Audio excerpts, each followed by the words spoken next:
This match kind of stands out to me. Sorry, I was just going to say this match kind of stands out as one of those matches I was talking about where you got Matt Ramos, who's been doing very well, ranked very high in the country, and you also got a young up-and-coming wrestler in Maximo Renteria, who was a big opportunity to potentially make a name for himself and get a big win. Third straight top 10 opponent.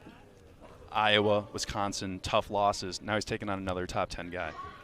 Feeding into how hard Big Ten wrestling is. Yeah, absolutely. So at this point, it's kind of a stalemate. What is the strategy right here? Right now, first 30 seconds, looks like both guys kind of feeling each other out. No one's taken any big attempts yet, just some hand fighting. Renteria is clearing some ties. Matt Ramos doing a good job taking ground on the mat, stalking, moving forward. I think both guys got to look to move their feet more here. You know, constant action.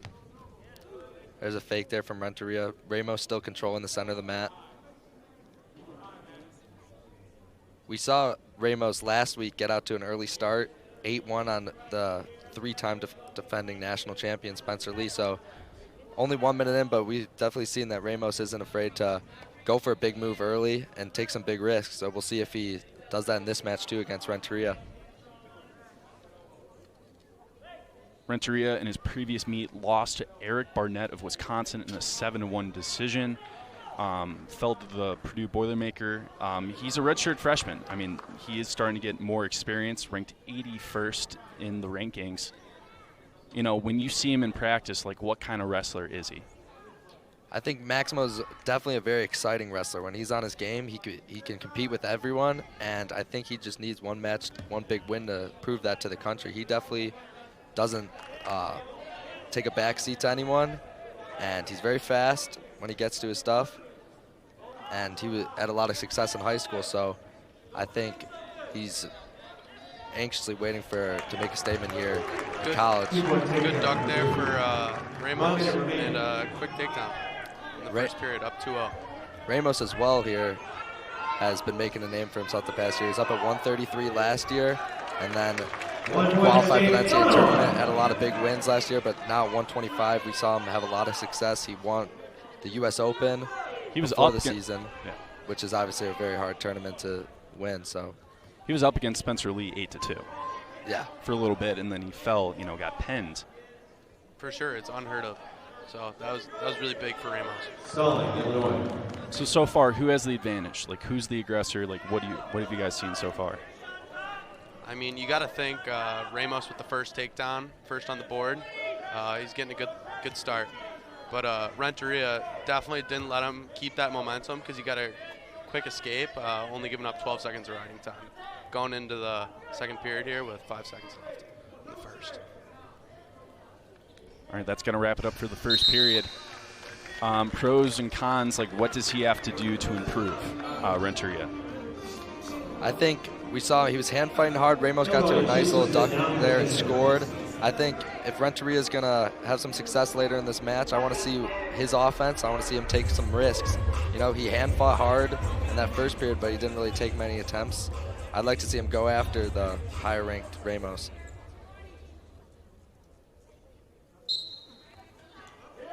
Quick to his feet. Sorry about that. Quick to his feet for Renteria. And another quick skate. Only 17 seconds riding time for Ramos. That's definitely in favor of Renteria if he wants to get a nice ride on top. Picking up a point, too. Oh, yeah, for sure. Tying the match up. Now for Renteria, he's got to look for his own offense. Going to be crucial if he wants to win this match. Ramos has been doing a great job so far controlling the center of the mat. Hand fighting hard. There's that duck attempt again. Good defense from Renteria as he's working to pummel an underhook and on that left side. Ramos whips the mouth guard. Yeah, I saw that. That's a bold move. We'll see if no mouth guard Ramos is better than mouth guard in Ramos. 1 minute left in the period, tied 2-2 so far. It looks like they're waiting for someone to make a mistake. Am I wrong?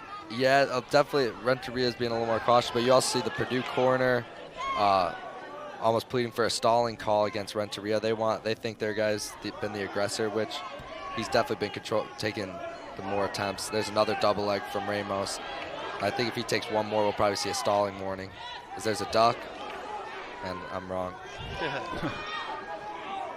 I think Max cut himself some time when he had his own duck attempt just previously. Short time here, less than 30 seconds. This is big. Those late takedowns down in the periods can really determine a match. So let's see if anyone's going to get a takedown here, close out the period. Kind of in a seatbelt position here. Oh, as they clear the tie. 10 seconds left in the period.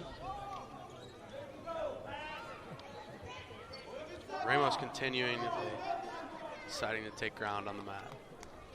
Well, that's going to take us into the third period, and now Renteria gets to decide what opening position he gets, right? It's going to be Ramos' choice, and he's going to choose bottom here.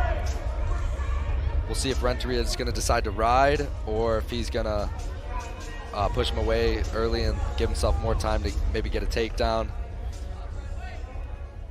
But he got out quick both times, so a minute and 17-second ride this period. We'll give him that riding time. So return attempt. Good roll by Ramos. Ramos back to his feet though. Great job following by Renteria. Renteria still on top, giving a tough ride right now. Yeah, and the riding time has now transitioned into Renteria's favor.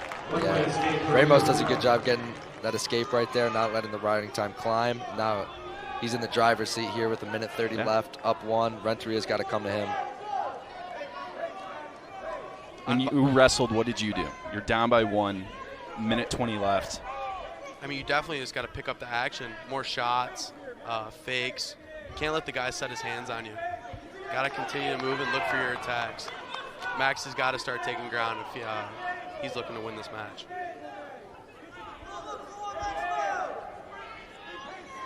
Approaching 60 seconds left. If Purdue holds on for this, they will get a decision. That's 3 points in their column. You know, this is a top 10 wrestler. Renteria is not ranked in the top 10, but this would be a steal for Illinois if they could pick this up.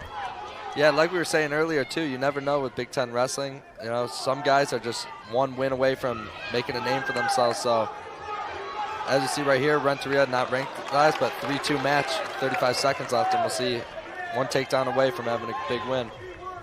There's a shot attempt there. Ramos in a front headlock. He's comfortable holding there as they're going to stalemate. 27 seconds left. Let's see if Renteria can get some offense going and take this match. We'll see if he picks up the action here. Picks up the action, get an attack. 20 seconds left. Ramos doing a good job circling. Renteria's got to go here. 15 seconds. High crotch attempt. Ramos doing a good job getting his head in the way of these shots. Renteria with a 2-on-1, 5 seconds left. And Ramos is going to hold on and take this one. He's going to walk away. 3-2. Bounces back from his previous loss to Iowa's Spencer Lee. That was a good match between those two. So those kind of expectations, like before today started, you know, what do you think, you know, what does the coach expect from Renteria? Like, do they expect a victory? Do they expect a close loss? Like, how do you approach Renteria after that performance? I think they definitely are expecting him to win. You know, he's a young guy, and he's had a lot of success. He won state every year in high school, and I think they're thinking he can go out and beat anyone. He just needs to be confident. And, you know, you could take good from that match, too. It was a very close match, and they're definitely just going to go into the next meet and try to build on that. Next up, we got Lucas Byrd taking on Dustin Norris of the Purdue Boilermakers. Yeah, this one's definitely a very interesting match. It's Byrd in deep, but these guys, important to note, they were high school teammates, and I think they've been wrestling together since middle school, and so that's pretty crazy to me. They're wrestling each other in a dual meet. Lucas Byrd, he's been described as tenacious but consistent. One of the best in the country. I definitely agree with that statement. He's a tenacious wrestler. He's always looking to score. As you can see, he just picked up a takedown early in the first period.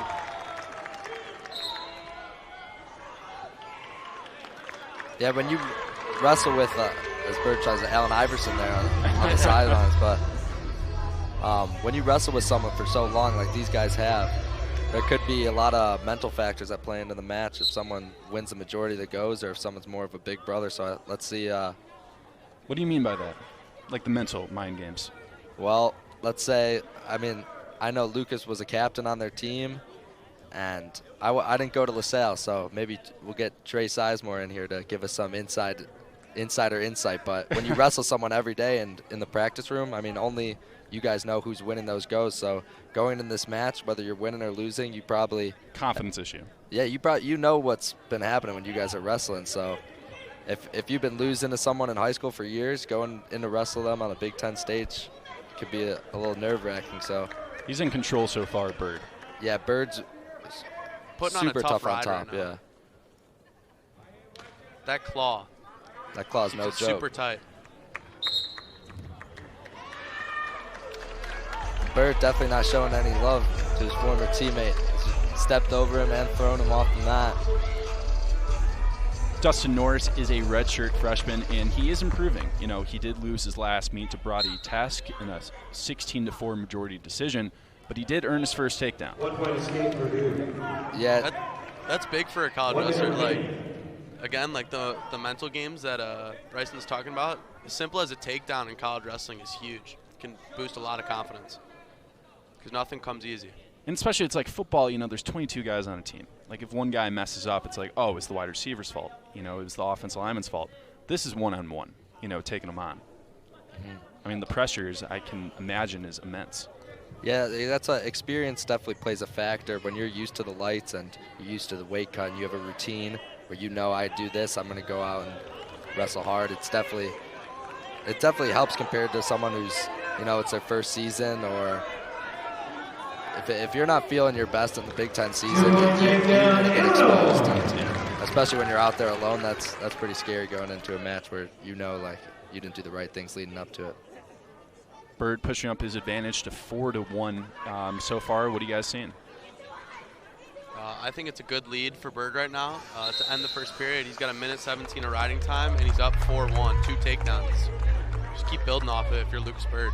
Yeah, big ride out to end that period, too. The 4-1 compared to 4-2 is a big difference in that first period. Now we're going to see Byrd go on bottom here. Look to build on his lead. Right away, Byrd gets to that tripod stand-up he's so good at. What's kind of the strategy? Because if he outscores him by 5 this one, he gets a major decision. 8. Yeah, outscored. So if it's 9-1, he gets a major decision. But if you're a wrestler, do you take chances, or do you just kind of accept the 3-point victory? I think you're definitely looking for bonus points, especially if you're up 6-7. That's when you start looking to build on your lead, or if you're up 12-13, that's when you start looking to get that 15-point tech fall. And all those points add up, especially when it's a close meet. So, yeah, especially guys like Lucas Byrd, who are leaders on the team or returning All-Americans. I think the coach expects them to go out and try to get bonus points, as we see Byrd trying to open up a little bit more this second period. As we're talking about extending leads, Byrd cuts him and gives the point. And now he's looking for this next takedown. Looks for a pick on the edge. Dustin then follows up with a re-attack. 3-point takedown, Illinois. Now he gets the next takedown for Lucas Byrd. So he's up 8-2 right now, and riding time is in his advantage. So it is kind of 9-2 right now. Yeah, that riding time is climbing, so essentially 9-2. So he's a point away from getting a major decision. Yeah. Right. All right, 49 seconds left. What's the go-to move? Well, Byrd's going to go optional start here and push him away, and he's going to try to work to get another takedown before the period ends. 1 point escape Purdue.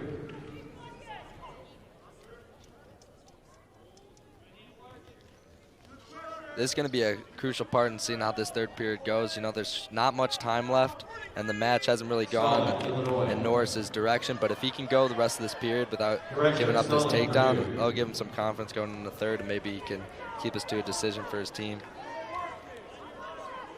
Byrd's so heavy on that head when he reaches for those ankles. He gets in that low 3-point stance almost and pulls on those guys' head every time. And we see it time and time again. He's all over his opponent's ankles. All right, 7 seconds left. That was a huge move, pushing it to 10-3. I mean, if he can pretty much 2 seconds away, it's going to be 11-3. That's a major decision. We'll see if he can pick up a pin or attack here in the third.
leading by example. I mean, that's Exactly. huge.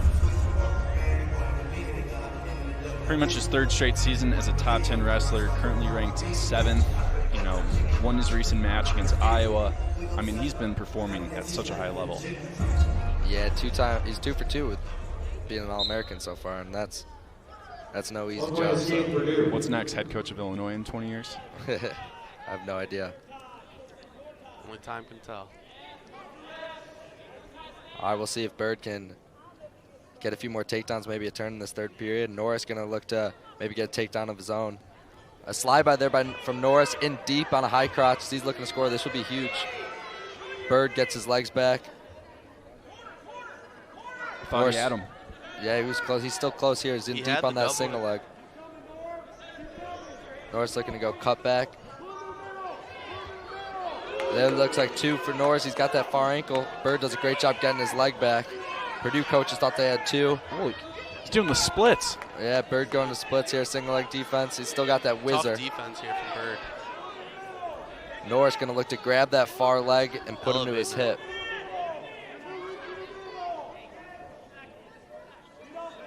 Nobody's given up so far. They go out of bounds. So no takedown there. Norris had that foot for what looked like a second, but the difference maker there was Byrd still was not on his hip. And Byrd right away. Ankle. Yeah. But in that previous sequence, that's an impressive feat by Byrd not to lose any points there.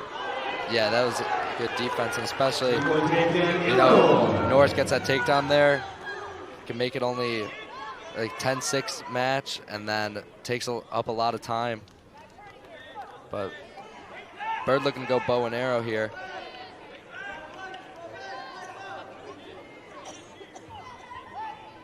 He's cranking on this. This is not a comfortable move.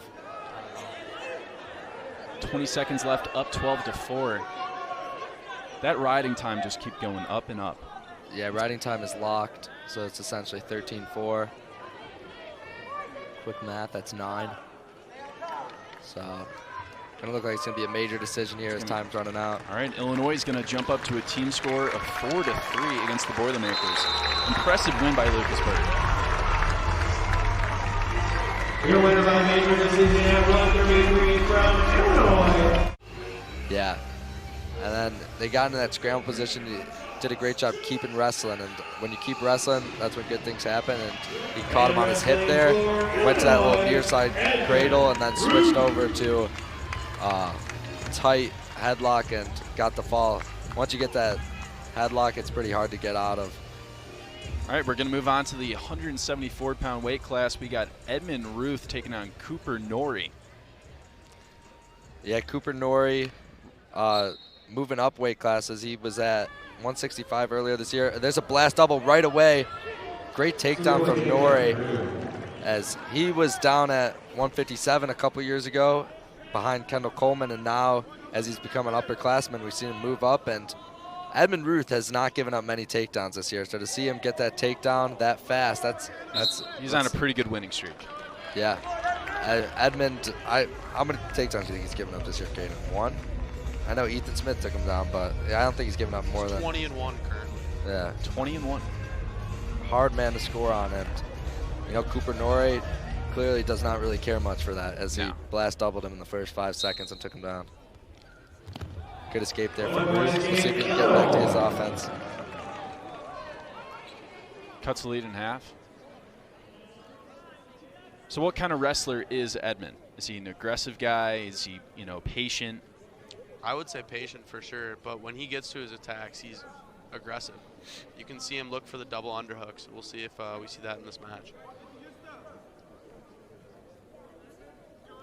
A lot of times, too, we see Edmond working to score off other guys' attacks, but now we see him in a rare position where he's chasing.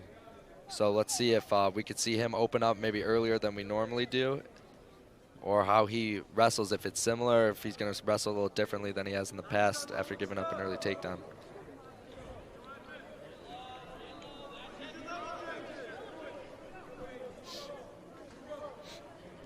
Not too much action so far lately. Yeah, Edmond gets that thumb block, and you know, the thumb block is a pretty normal position you see a lot of wrestlers get into, but unless you felt, oh, another blast double from Noehre. He's in deep. Finish the single leg. Edmond's got those heavy hips, but I think that's the way that strategy Noehre has definitely been a better one, because if you want to score on Ruth, we see these hips. He gets his legs back very well. We saw it in the overtime at the Iowa meet, and we saw it just now. It's hard to finish a single leg on Edmond Ruth, so I think if Noehre wants to keep scoring, he's got to keep going to that double leg. But as I was saying, that thumb block of Edmond Ruth, it makes it extremely difficult to get on his legs. His arm is like 2 miles long.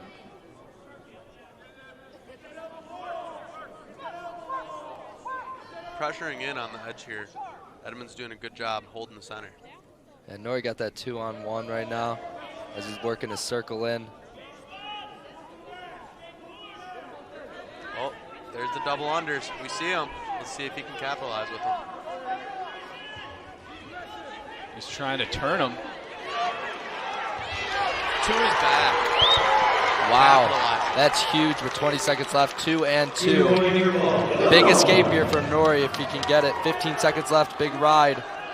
Just like that, it's 5-2. Yeah. And riding time is reversing in Illinois' favor.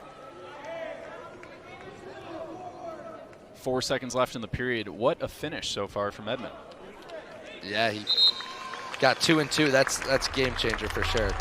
2-1 compared to 5-2, and especially against Ruth, that's extremely difficult to score on. Now Noehre's got to chase him, and Ruth is very, very good at scoring when people are attacking him. He's got good defense. And Ruth, it's in the blood, obviously. I mean, his brother was a Penn State legend, now assistant coach. yeah, Ed Ruth's definitely one of the best wrestlers in college history. He only lost like 3 times in his career. And I mean, me and Caden have probably had days where combined we've lost more than Ed has in his whole career. So Ed Ruth, he's legit, and it's great to have him in the room, and his brother. They're both great guys and great wrestlers.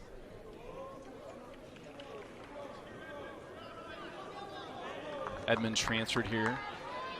Did not originally go here.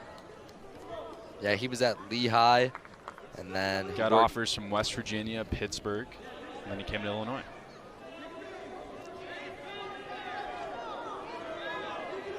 Yeah, Edmond from Pennsylvania. I think now him, Hunter, and Michael Carr, who we saw wrestle at Iowa, they're the Pennsylvania Fighting Illini on our team right now. The PA power. Every team needs some PA power. 50 seconds left in this second period. He's holding on to a 6-2 lead, but how does he try to extend this? Like if, Caden, you're on the mat right now, what moves do you make? What's kind of like your strategy? If you're Edmond, I'm looking to get back to those double underhooks again. I mean, they're near unstoppable. You've seen very few guys get out of that scenario. Also, look to capitalize on a re-attack here for Edmond as well. Is that risky, though, trying to go for the double leg? I wouldn't say it's too risky. I mean, he defends it. You're not really in a bad position, so just looking for good attacks. Noehre's doing a good job creating some action right here for himself. 2 seconds left in the second period. That's going to wrap it up. Currently 6-2 advantage right now for Ruth.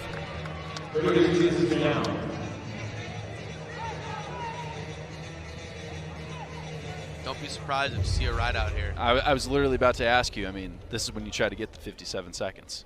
Oh, yeah. The extra 57. Edmond's tough on top. I wouldn't be surprised if we see him try to ride.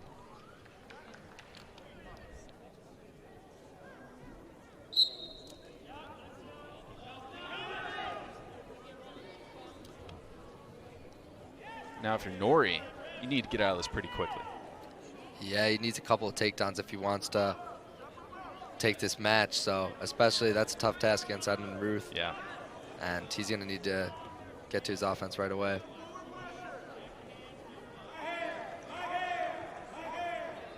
Gets to his feet.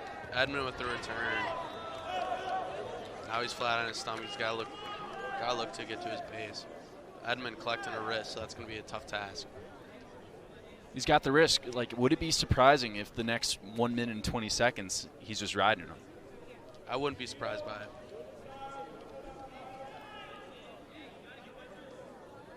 Bad awareness right here. He's going to look to stay in, but if he gets to his feet, he's going to go out. So good top wrestling by Edmond Ruth right now.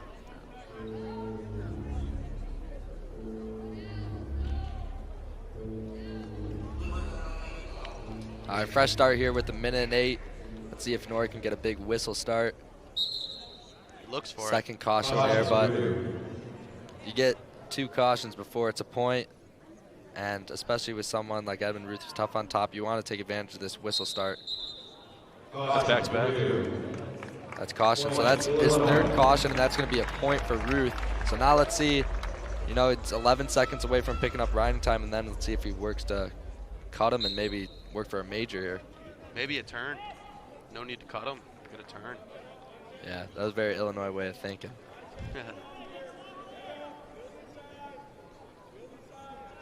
Edmond not from Illinois, though. No, Pennsylvania. He's not from Illinois. The Pennsylvania guys, for you, Carson, they're hammers on top. Illinois guys, We love the Commonwealth. yeah, not as much of the Illinois guys they like to wrestle on their feet. 2-on-1 there, and Noehre gets out. Yeah, wow, that's a point. So pretty much if you're Illinois, you're thinking this is just going to be a regular decision. Maybe if he can get a takedown for his team. No. Back to the he gets underhooks. Back to the underhooks. Yep, and he gets the takedown. He capitalizes once again in that position. 1 takedown away from a major here. Let's see if he can get it. 19 seconds left. Oh, 9-4 right now. He's got a Oh, 5-point advantage. freight train double. Barnstormed him on that. 8 seconds left, 7 seconds. Clock's ticking, and he might get a major decision. Okay, he's going to pick it up. Edmond There we go. Illinois up 24-6 now over the Boilermakers. That's actually the best thing that happened was that he escaped, because that made him more aggressive. He couldn't just be content with riding him out. It's like, all right, I might as well take him down a couple times.